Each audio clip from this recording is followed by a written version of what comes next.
Si alguna vez has olido pan recién hecho en medio de un tiroteo, sabes que la memoria puede ser más ruidosa que las balas. En medio de la selva y de los barrios de lámina que crujen como huesos al amanecer, cuando el sol apenas recorta con cuchillos de luz las azoteas oxidadas, comenzó la historia de Tomás, un hijo de panadero que jamás quiso empuñar un fusil, pero que aprendió demasiado pronto el peso de la pólvora y el sabor metálico del miedo. Hasta el día en que los camiones sin placas rugieron por la calle principal, él solo conocía el calor del horno, la harina pegada a las manos, la risa de su hermana menor persiguiendo palomas y el silbido de su madre que anunciaba el café. Pero aquella mañana el pueblo parecía conteniendo la respiración. Hombres con pañuelos en el rostro marcaron puertas con tiza, sacaron a los jóvenes a la plaza y leyeron nombres como si fuesen sentencias escritas por un destino que nadie había elegido. A Tomás lo empujaron contra la pared tibia de una cantina cerrada, le ataron las muñecas con una cuerda con olor a cabuya mojada y le dijeron que la guerra necesitaba brazos, ojos y silencio. Prometieron comida, botas, una cama y un propósito, y aunque él pensó en correr, vio a su padre encorvado en el umbral, temblando con el mandil blanco, y supo que si huía alguien tendría que pagar en su lugar.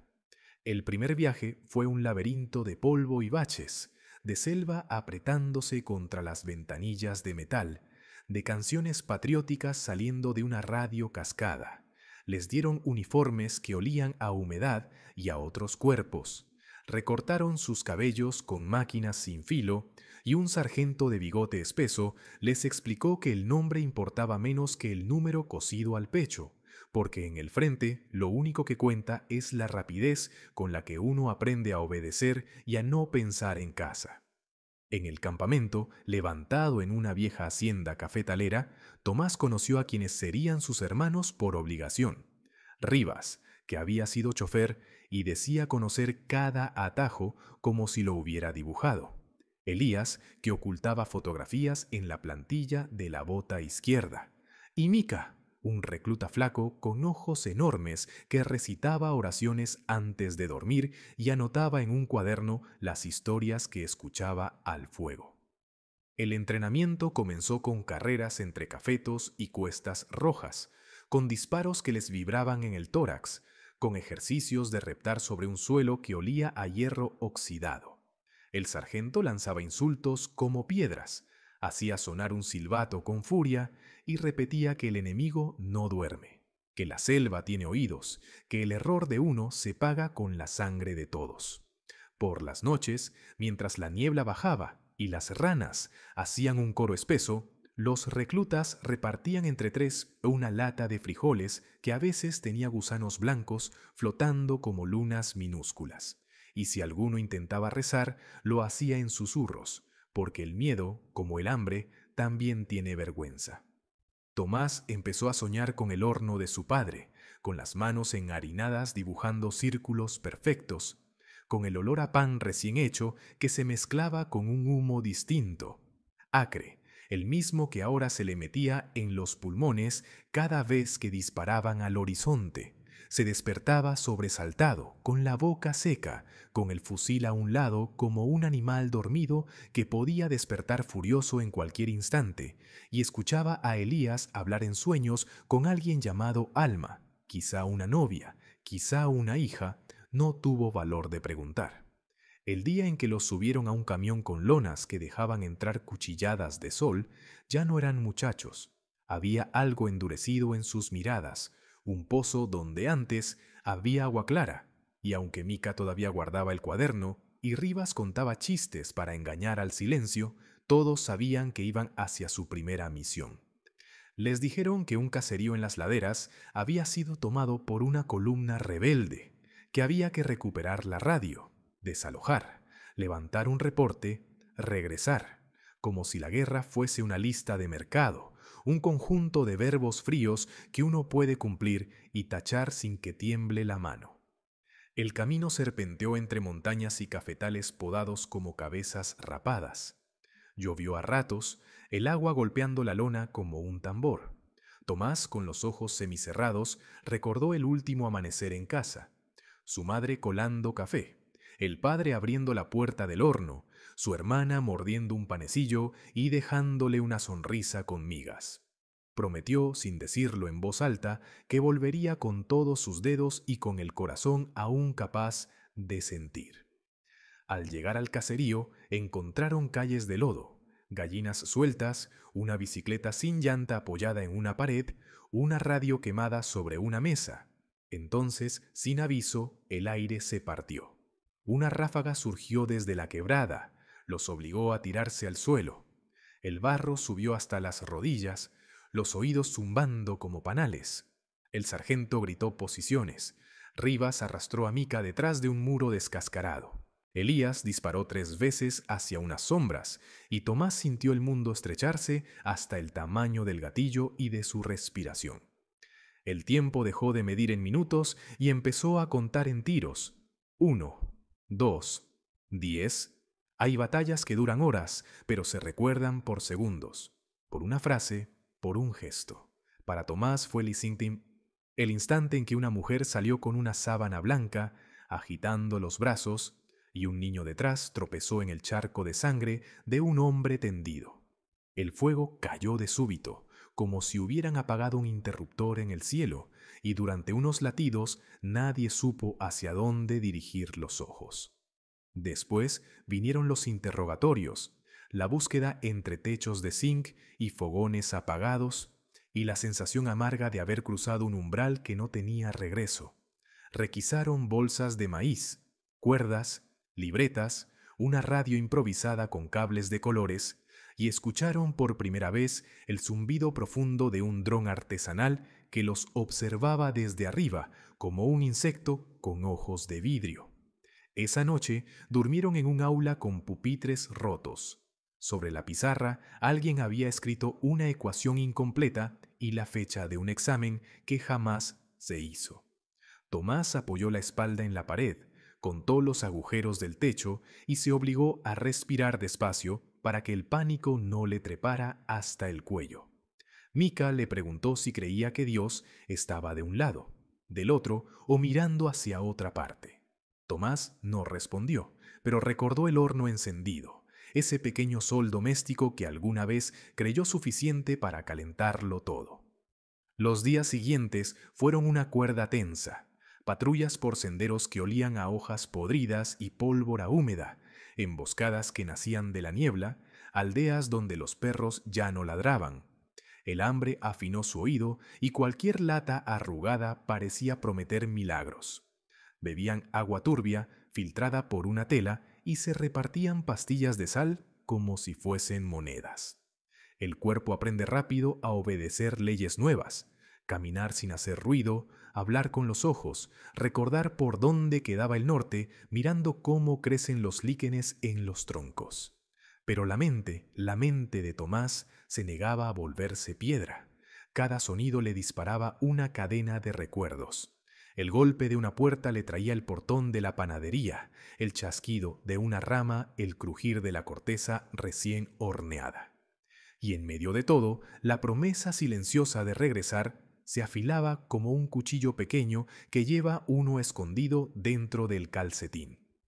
Una tarde los enviaron a asegurar un puente de hierro sobre un río Café, hinchado por las lluvias. Las vigas vibraban con el paso de los camiones, bajo ellas giraban remolinos que tragaban ramas, y la selva, al otro lado, parecía respirar.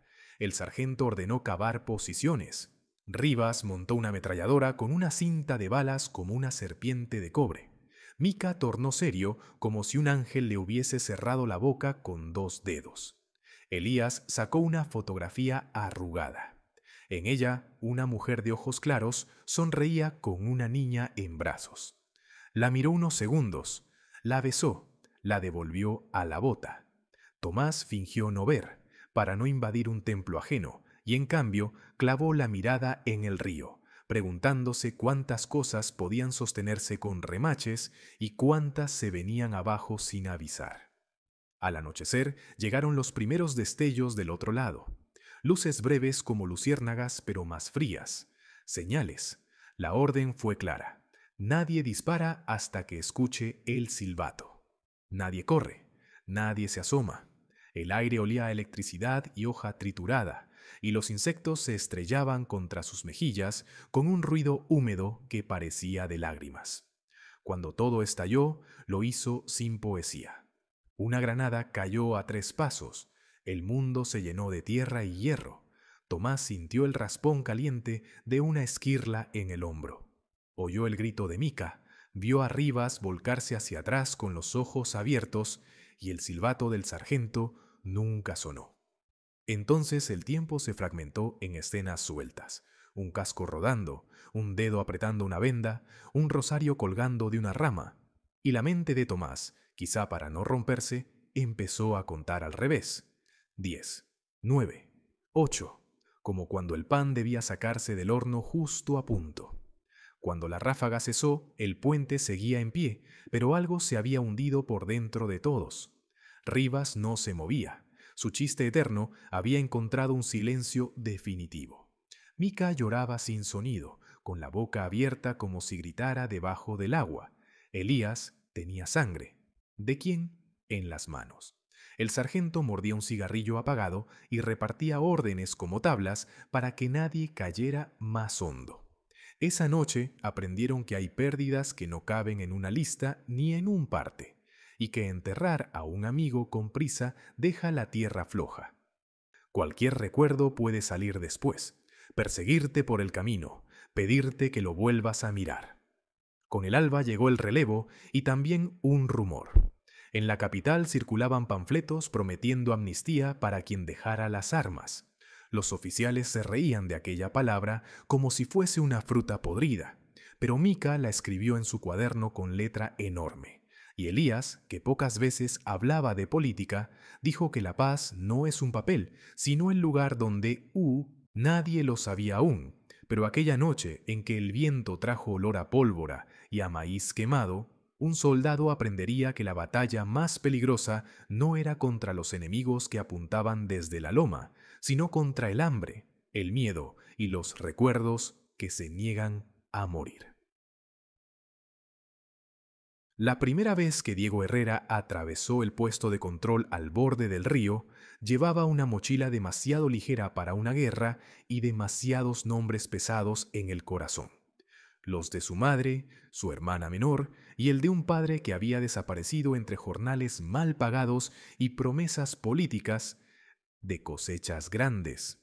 El camino de tierra, resquebrajado por las lluvias, parecía medir su determinación con cada bache. Y aunque el uniforme nuevo raspaba la piel de sus hombros y las botas le habían destrozado el talón izquierdo en solo 2 días de marcha, se esforzó por no cojear frente a los veteranos, pues había aprendido deprisa que en una guerra hasta el dolor es un secreto que conviene guardar. La instrucción fue breve, tan breve como el silbido de un machete abriendo paso en la maleza. Aprender a desmontar el fusil, reconocer el sonido de la muerte en sus diferentes acentos, la bala que rebota, la granada que respira antes de estallar, la mina que aguarda bajo el barro, cavar una zanja con las uñas cuando la bala se pierde, y sobre todo, distinguir la voz del miedo de la voz de la prudencia, que no son la misma, aunque a veces se parezcan mucho cuando cae la noche y la selva se llena de linternas verdes y de cantos de insectos que parecen rezos. El sargento Molina, un hombre con ojos estrechos que hablaba como quien mastica piedras, les dijo que no vinieran a buscar gloria porque la gloria no visita estos montes, y que el que quisiera volverse héroe, que primero aprendiera a cocinar para 10 con una lata de sardinas, a coser una bota con alambre y a dormir sentado encima del fusil como se duerme sobre la última palabra que uno aún no se atreve a decir. Junto a él, el cabo Reyes, apodado el Flaco, por razones obvias, hacía chistes torpes que, sin embargo, salvaban de silencios peligrosos, y el capitán Valdés, que apenas sonreía, caminaba con un mapa arrugado en el bolsillo como quien guarda un perdón que nunca se reparte. Diego se aferró a aquello que todavía entendía: el olor del café quemado al amanecer, el cuero húmedo, la manera en que el sol abría agujeros en las nubes como si buscara una salida para todos. A veces, cuando le tocaba guardia, cerraba los ojos por un instante y se repetía que la selva no era solo un monstruo que devora hombres, sino también el lugar donde los árboles recuerdan que crecieron sin pedir permiso, y que quizás él podía aprender de eso, crecer en silencio, duro, aunque el machete del mundo se empeñara en cortarlo. La primera patrulla real llegó tras 3 semanas de rondas cortas y ejercicios con munición vieja. Había informes de una columna enemiga al otro lado del valle, hombres que conocían estos cerros como se conoce la palma de una mano herida, y a ellos les tocó salir a reconocer, palabra pulida en la boca de los jefes, pero filosa en los pies de los soldados. Avanzaron en fila, con la distancia justa para que una sola ráfaga no hiciera demasiada fiesta, y el aire, todavía fresco por la lluvia nocturna, se llenó de un perfume a hojas rotas y a caucho húmedo que se pegaba a la lengua como una mentira repetida. En el kilómetro 5 apareció el primer cadáver de la jornada. No un hombre, sino una vaca hinchada junto a un alambrado caído. El sargento Molina se detuvo para recordarles que nada huele tanto a derrota como la carne que se pudre, y que la guerra, cuando se alarga, termina comiéndose hasta los animales que no tienen culpa. Diego miró hacia otro lado y se encontró con los ojos de Adán Chino López, el más joven del grupo, un chico que había aprendido a sonreír con la mitad de la boca como si la otra mitad aún estuviera negociando con el miedo. En esa mirada, Diego reconoció un espejo, el miedo inteligente, el que no paraliza, sino que ordena las manos y ajusta la correa del casco una vez más, por si acaso. El primer tiroteo fue casi elegante en su economía.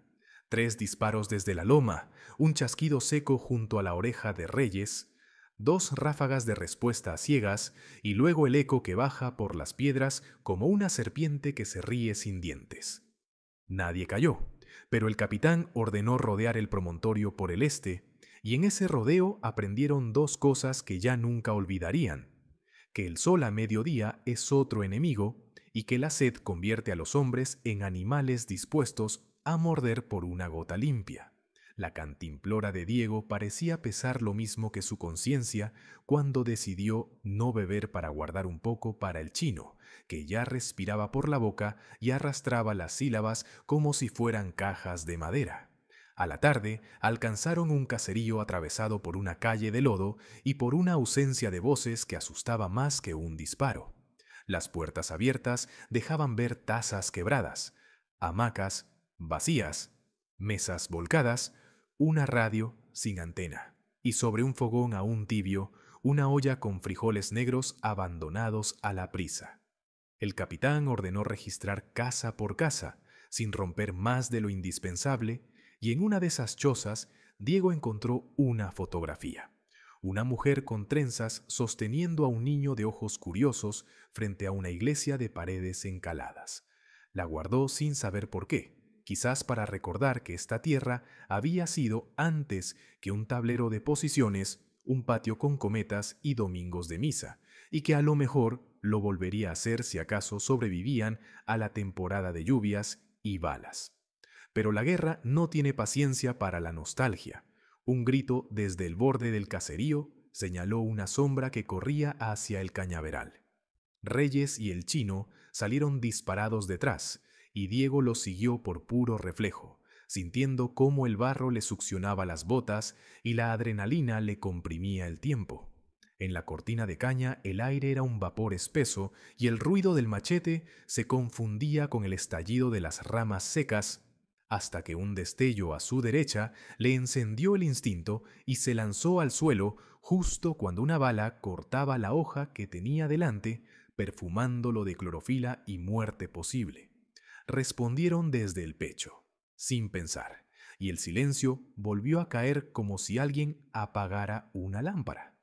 Del otro lado, solo un rastro de sangre tan fina que parecía mentira, y la certeza de que habían sido observados por ojos viejos, de esos que calculan el peso del miedo ajeno y lo usan como puente, Cuando regresaron al centro del caserío, el capitán ya había desplegado una línea defensiva con sacos de maíz y había ordenado a Molina revisar el pozo, no por agua, sino por minas, porque los rumores de trampas iban y venían como mosquitos con prisa. La noche llegó como una manta húmeda que no abriga y el cielo, negro, sin una sola estrella visible, se volvió techo bajo, pesado.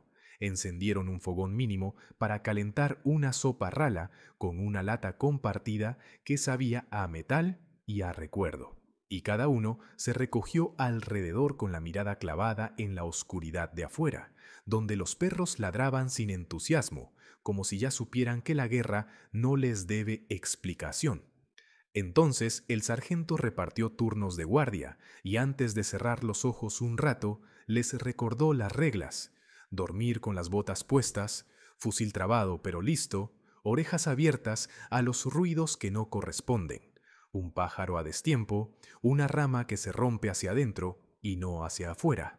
Y lo más difícil, mantener la mente lejos de las casas propias, porque pensar en quien se quiere es invitar a la bala a escribir una carta.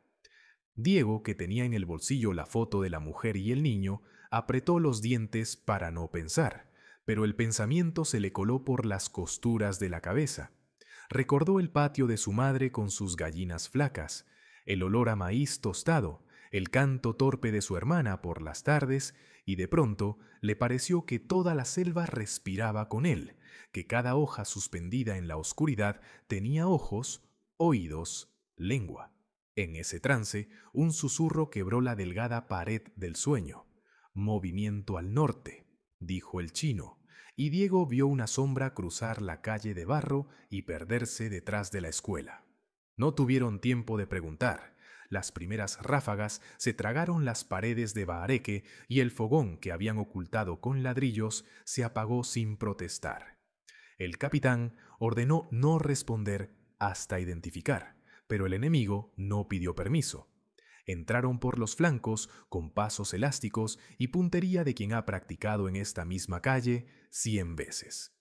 Diego sintió la garganta transformarse en un pozo seco y disparó solo cuando vio al chino retroceder tropezando. La pólvora le llenó la boca de un sabor agrio y metálico, y por un instante pensó en escupir, pero recordó lo que dijo Molina. Los disparos se oyen, los escupitajos también, todo delata, aprende a tragar. La pelea, corta y sucia, dejó a Reyes con un corte en el antebrazo y a un enemigo tendido detrás de la cerca, casi abrazado a la tierra como si la hubiese extrañado. El capitán, con voz que parecía un hilo tensado, ordenó retirada hacia el río para no quedar atrapados al amanecer. Y en la retirada Diego aprendió el significado de la palabra peso. Pesaba la mochila mojada, pesaba el fusil, pesaba el silencio que dejaron los habitantes que huyeron, y pesaba sobre todo la responsabilidad nueva de llevar al chino medio desvanecido por el golpe en la cabeza. El río rugía como un animal ciego, crecido por la lluvia de la tarde, y la cuerda que usaban como pasarela se bamboleaba con un capricho asesino. «Uno por uno, sin mirar abajo», dijo Molina, pero mirar abajo es lo primero que hace un hombre cuando la corriente canta su nombre. Así que Diego tuvo que morderse el labio y empujar con el pensamiento cada paso, como si cada tablón fuera una palabra que se niega a salir. En el centro del puente, una ráfaga desde la ribera opuesta rajó el aire y sembró astillas de miedo en los músculos. Alguien gritó: «¡Cúbranse!», y otro respondió con insultos viejos, de esos que no ofenden pero alivian. Diego envolvió al chino con el brazo y avanzó como quien acuerda con la muerte un pacto breve. «Déjame pasar hoy y mañana hablamos». Y la muerte, caprichosa, pareció distraerse con otra presa, porque alcanzaron la orilla entre jadeos y el capitán, con el mapa en la mano, marcó una nueva ruta por el bosque alto, lejos del camino que todos esperaban. Caminaron hasta que el cansancio se volvió idioma común y el hambre una religión sin templos. Cuando la luna atajó un claro y les prestó un poco de su luz, el cabo Reyes, pálido, mostró el brazo. La sangre había empapado la manga, pegándola como una segunda piel. Diego improvisó un vendaje con un trozo de camiseta y una tira de lona, recordando lo que su madre hacía con los pollos heridos. Apretar, respirar juntos, hablar bajito, prometer. «No te duermas», dijo, y se sorprendió oyendo su propia voz como si fuera la de otro, una voz firme de madera seca. El capitán Valdés se acercó, lo miró sin decir nada, y en ese silencio Diego sintió por primera vez que pertenecía a algo que no entendía del todo, pero que ya lo contenía. Una cuerda tensa entre hombres cansados que, sin embargo, no se sueltan. Bien, fue todo lo que dijo el capitán, y ese bien, tan pequeño, hizo espacio en el pecho del muchacho, como si alguien abriera una ventana en una casa donde el aire estaba viejo. Cuando por fin se detuvieron, en un alto donde los pinos susurraban con acento de sierra, repartieron galletas duras contadas y un sorbo de agua que sabía a cuchillo. El chino se aferró al fusil como a un peluche torpe, y Diego, desvelado, volvió a sacar la fotografía de la mujer con el niño, pero esta vez le habló en secreto. «Prometo llevarte de vuelta a tu casa, aunque no sepa dónde está». Y supo que en la guerra las promesas son un pan amargo que sin embargo alimenta.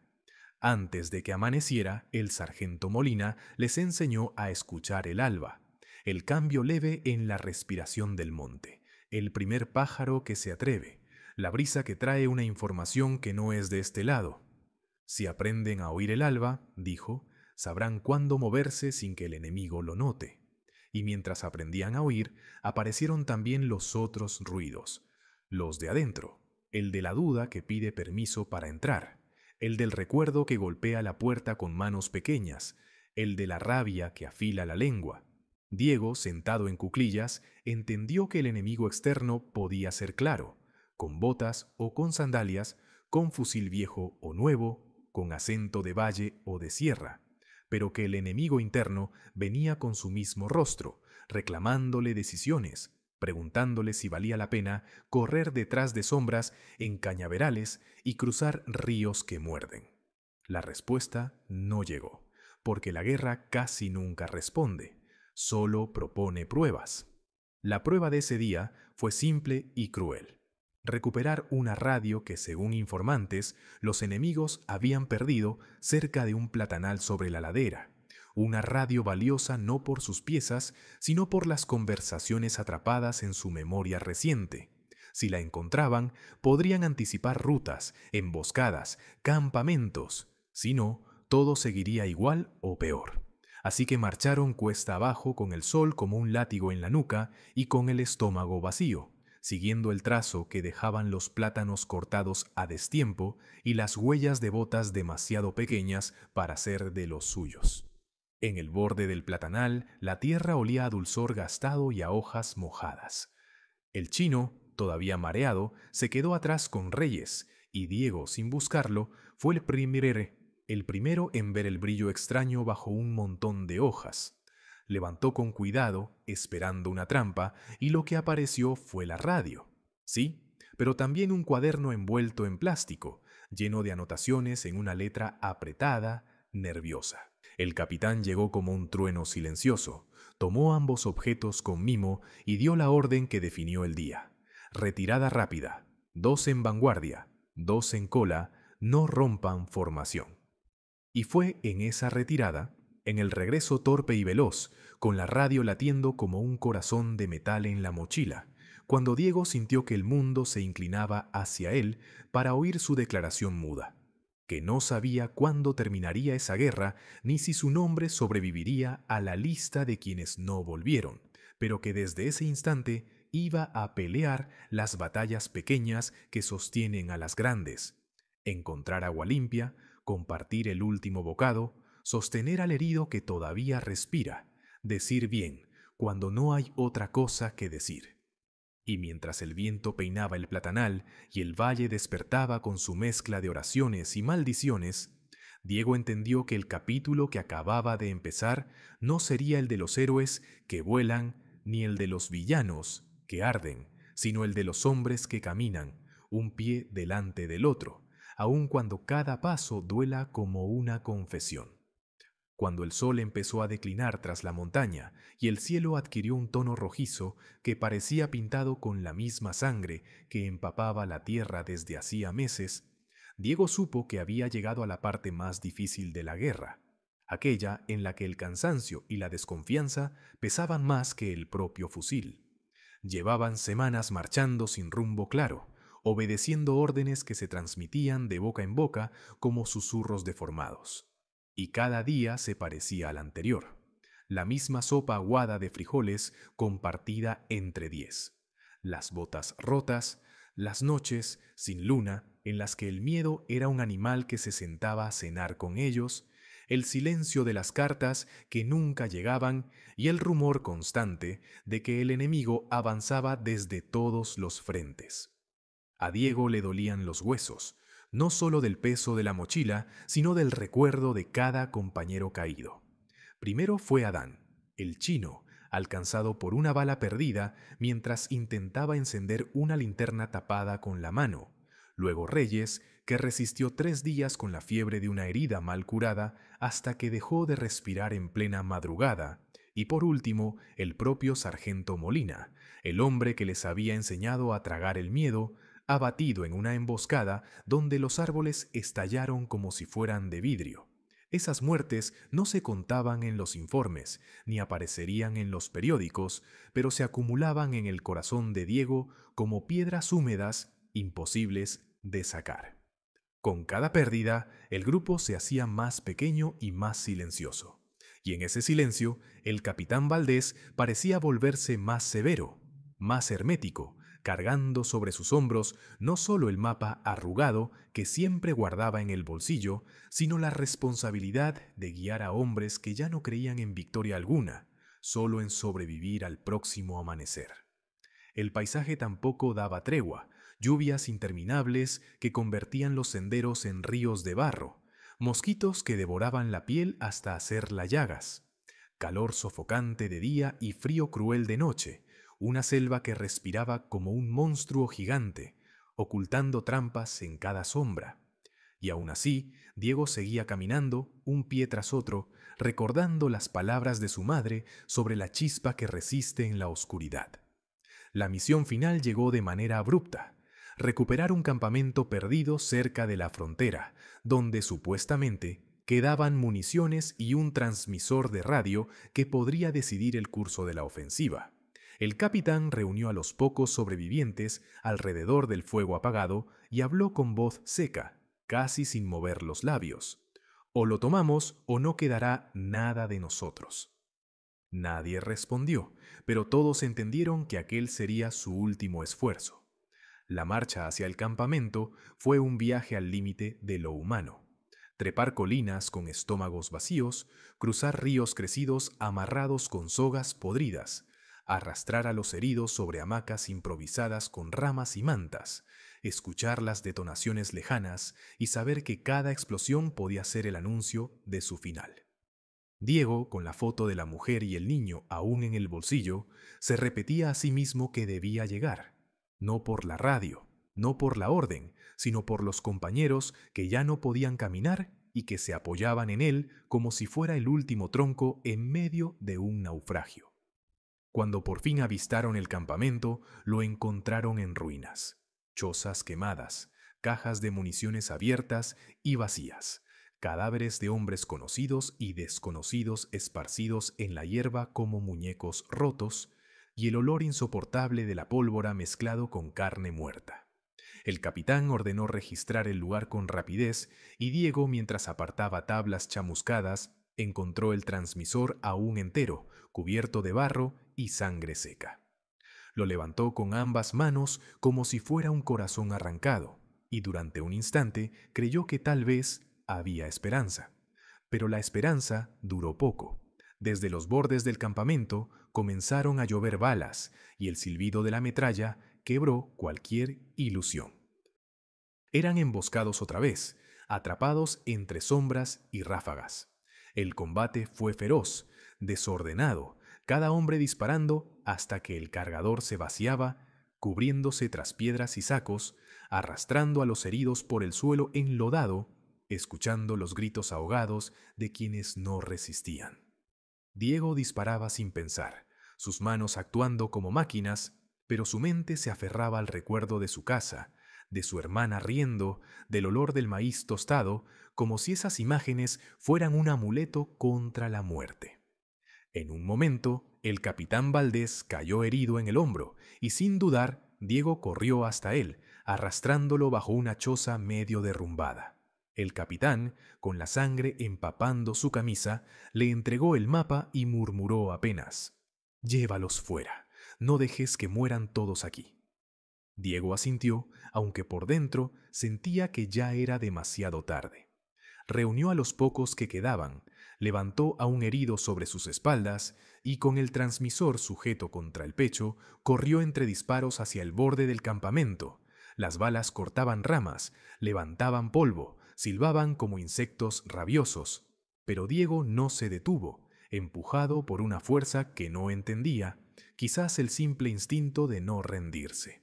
Llegaron al río, el mismo que habían cruzado tantas veces, y lo encontraron embravecido por la lluvia. Sin tiempo para pensar, ató el transmisor a su espalda y se lanzó al agua, sintiendo cómo la corriente lo arrastraba y cómo las manos de sus compañeros luchaban por no soltarse. Nadaron entre gritos, disparos que aún los seguían desde la orilla, y finalmente alcanzaron la otra ribera exhaustos, medio muertos, pero vivos.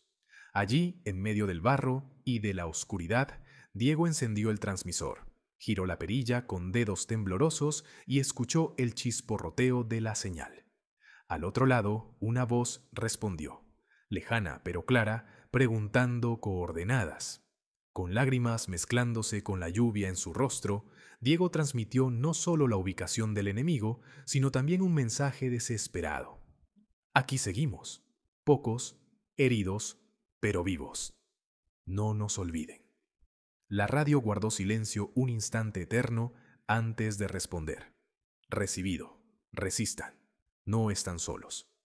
Esa frase tan simple encendió algo en el pecho de Diego y de los demás, una chispa pequeña pero suficiente para creer que tal vez no habían marchado en vano. Esa noche, alrededor de una fogata improvisada, con las botas empapadas, el hambre desgarrando sus estómagos y el eco de los disparos aún resonando en la memoria, Diego sacó la fotografía de la mujer y el niño, la sostuvo contra la luz débil y dijo en voz baja: «Promesa cumplida, al menos un paso más cerca de casa». Nadie aplaudió, nadie sonrió, pero en el silencio pesado todos comprendieron que, aunque la guerra seguiría, aunque las pérdidas eran irreparables, había algo indestructible en ellos: la voluntad de levantarse una y otra vez, incluso cuando todo parecía perdido. Y mientras el viento soplaba entre los árboles, arrastrando el olor de la pólvora hacia la montaña, Diego cerró los ojos por un instante, no para dormir, sino para guardar dentro de sí esa chispa que su madre le había enseñado a proteger, sabiendo que algún día, cuando la guerra finalmente callara, esa chispa sería fuego de vida y no de destrucción.